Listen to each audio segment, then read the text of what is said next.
boy. How you hanging in there, buddy? Look, I'm happy. The Leafs played well. They played really well, did they not? Did you watch the game? Listen, they outshot Tampa to hell on home ice, on Tampa's home ice, no less. I just can't help but feel a little bit upset that 35 seconds at the end of the second period with the fourth line and the third pair on the ice, what were you even thinking, Mark? Are you trying to win this thing or not? What's your book called again? March 19th! I said the title. Play the thing. Hi! Victory puppy! Plan the parade! I have no idea what I'm doing. God to the riches of Leafs! This team is ruining my life!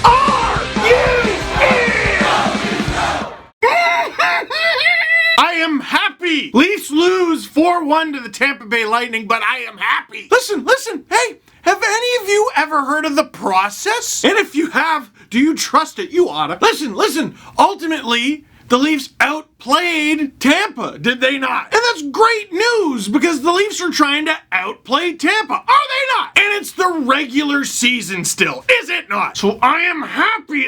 Look at it. And Vasilevsky, First game back from injury, I guess he's okay, right? First game back from injury, what was he out with? A broken infinity gauntlet? Kicking it off the blue line, wasn't even looking at the damn thing. But no, I'm happy because the Leafs outplayed Tampa in a game between the league's two best teams who might face off in June. And by June, I mean early May if they're lucky, possibly even April, where they will play for the which team played better cup. And the team with the most shots wins. I'm happy, I told you. Andre Happy Levsky. I'm just, look at how happy. Before I get carried away, Lightning fans, if I were you, I'd have a YouTube channel talking about hockey. And I'd upload a video talking about how gosh darn good the Tampa Bay Lightning are. Then I'd upload it to the internet and burn my computer in a pizza oven. If I were you, I'd never speak again. You got Andre Vasilevsky, hasn't missed a step. You found Braden Point at the dollar store. You got Nikita Kucherov cheersing after a goal. And John Arbuckle behind the bench or whatever his name is. It's John something. I'd stuff an orange in my face, go to Disney World every single day and get kicked out for trying to start a fight with Woody. You're not the real one. Show me the bottom of your shoe, imposter. That's what I would do if I were you, but why would I do that? I'm already happy because of the shots. Look at all of these. Courtesy of NHL.com. Look at that. Look at that. And see how Tampa's 21 is smaller than the Leafs 49. Oh, here's another one. NHL.com's quality website. Look at this. Leafs, they drew more penalties than Tampa Bay. Never mind the fact that they scored on none of them. Guys, they drew twice as many penalties as Tampa Bay, and they had more than twice as many shots. What else do you want? Be happy. Answer me. What else could you possibly want? This thing! This stupid thing! This thing that makes stale and burnt popcorn. This thing that we all want so badly. Leaf fans, we can't talk about this game. We can't do it. I feel like I've been making these videos and talking about the games and going through them goal by goal, and really all I'm doing is ignoring the greater issues at hand. Most of them in the old brain area. Like, dude, all right, here, let's quickly go through the game and I'll talk about those issues because I think that's the more important thing. First period, Nikita Kucherov gave the puck away to Kasperi Kapanen. That's a silly thing to do. Why would he do that? Kapanen, ding, ding, ding, ding, shoots, scores on Vasilevsky, which is a thing you can allegedly do if the Leafs are up 1-0. They're winning. Whoa! And when they were winning, I was happy. Then a few minutes later, the Leafs' first power play unit gets out there and looks like, booty. Which, I've never understood that term. It looks like booty, and it's meant to be bad? What? That's not how that works. But anyway, they look subpar. And they said, alright, how about the second power play unit? And William Nylander had the puck, and I'm like, gosh darn, that's a handsome man. And he gets stripped by Anthony Cirelli on nuts. Breakaway on Freddie Anderson scores, that's a T-Pain, a shorty, and Tampa Bay ties it up. But Toronto outshoots Tampa 10-7, and I enjoy that. Second period, Andre Vasilevsky uses Protego on the net. For the uninitiated, that's called a shield charm. That's the only explanation I have other than a jelly legs curse, which is why on 23 shots in the second period alone, the Leafs couldn't butter one. But it's okay, the Leafs have a pretty good goalie too. Nikita Kucherov blasts it, doesn't matter, Freddie grabs it. Ha! Happy. Until they review it, and they got the overhead cam, and I'm like, You know what, from the overhead cam, it looked like it was probably in, but the refs have called probably's back before. Sorry, not the refs, Toronto, because that's who reviews it. The entire city gets together and votes on it. So that, to me, wasn't really conclusive. Then they showed the in-net cam, and I'm like, oh. And Tampa takes the 2-1 lead. Didn't matter, still happy. Less than 40 seconds left. This stuff drives me nuts. Because so many people were like, oh, Killorn was Nylander's man. But it seems like this play would be solved with a little bit of simple communication, don't you think? Hey, Ron, there's a guy coming if you can be bothered. He didn't. And the Leafs are firing pucks at Vasilevsky. Vasilevsky all night through a Civil War cannon, and a backhander beats Freddie Anderson 3-1. But hey, stop getting so mad. Happy. There's lots of time left, that's why I'm happy. All right, boys, we gotta rally the troops and end the period strong. Let's send out easily our worst players. I'm sorry, we let that guy coach at the Olympics? Tyler Johnson takes advantage of that cavalcade where everything was a bad decision, and it's 4-1 with a second left. No. Look at this. Where's the line? From Justin Bourne. Give one up to go down 3-1. One shift left. And they throw out Ozhiganov, Goat, Lindholm. What in the hell was that? And Dermott's pinching? Lessons to be learned all around. Just brutal from the Leafs. Intermissions are 20 minutes long. Minimum from buzzers to puck drop to rest. None of the other three lines could go? Now, I highly doubt Justin said those things like that, but I see his points. But it's okay. There's still a third period, so I'm happy. Leafs outshoot Tampa 16-2 in the third. I'm happy. And the Leafs lose 4-1.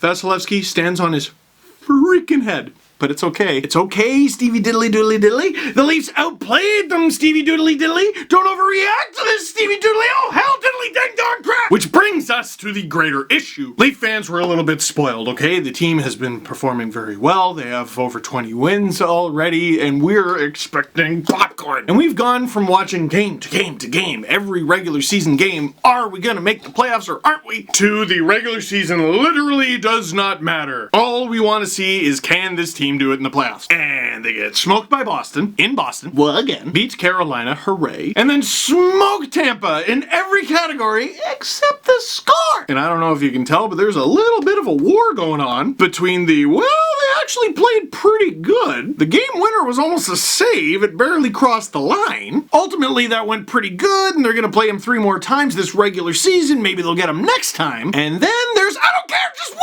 What if I get invested? What if I get so invested in this thing and it falls apart? We watch in October, November, December, January, February, March, April, and that's where it ends. Or maybe it starts late and they go 7 and it trickles into May. Dude, a first round exit's not good enough. A first round win's not good enough. How about 2, 3, and 4? All I want is popcorn. And I'm a little worried I might not get it. And the anxiety for me, up here, which I think is how y'all are feeling looking at Twitter. It is literally aflame. So let me be the first to say, Leafs fans, you're bad at this.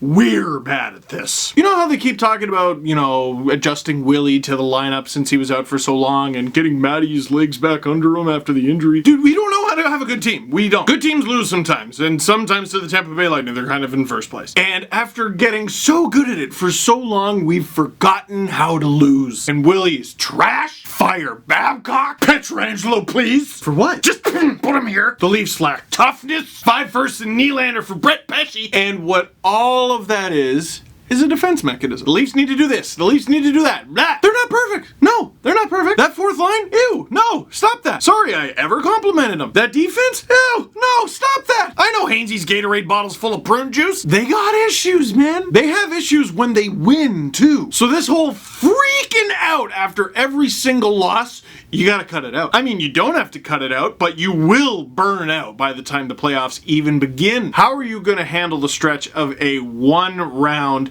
2 round, 3 round, and oh my goodness, 4 round playoff march? You're gonna wear out your boots. So what are the Leafs gonna do to fix themselves? Dude, that's Dubas's problem, and they pay him for that. But as for you, dude, the Leafs could finish top 5 in the NHL and lose like 35 games this season. You realize that? Power play's ruined. They got 15 shots. How do we get better at this, man? We can't get like this. It's not even Christmas. Questions. I sent this tweet after the game. I'm so scared. What happened? Andrei Vasilevsky for one. The game winner barely went in, and Mike Babcock temporarily forgot how to coach. See, I don't even know about that. Sometimes Babcock does this thing where he sees if players sink or swim. Doesn't make people happy, but he does it. It'd be a learning experience, and why not do it in your first game against Tampa in December? I would have been happier with a win. Who knows? Might be better in the long run.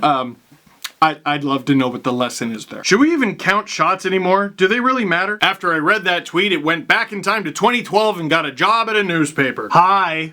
Oh look, Tampa's beating Calgary. Again. Ooh, okay. Babcock said before the game that lessons will be learned if the game was competitive. My question is, who do you think swam and who sunk? Mostly thinking about Dermott, Kapanen, Janssen, Brown, Zaitsev, Hainsey. That's half the team, Hardif. I wish people would stop picking on Connor Brown. All he does is everything he's told to do. I thought he did fine in the position that he was put in. Got pushed around a little bit by Braden Coburn. I didn't like some of the stuff Coburn was doing after whistles.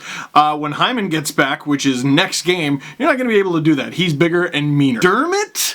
I love him, but geez. And to everyone who's like, just get rid of Gardner and replace him with Dermott.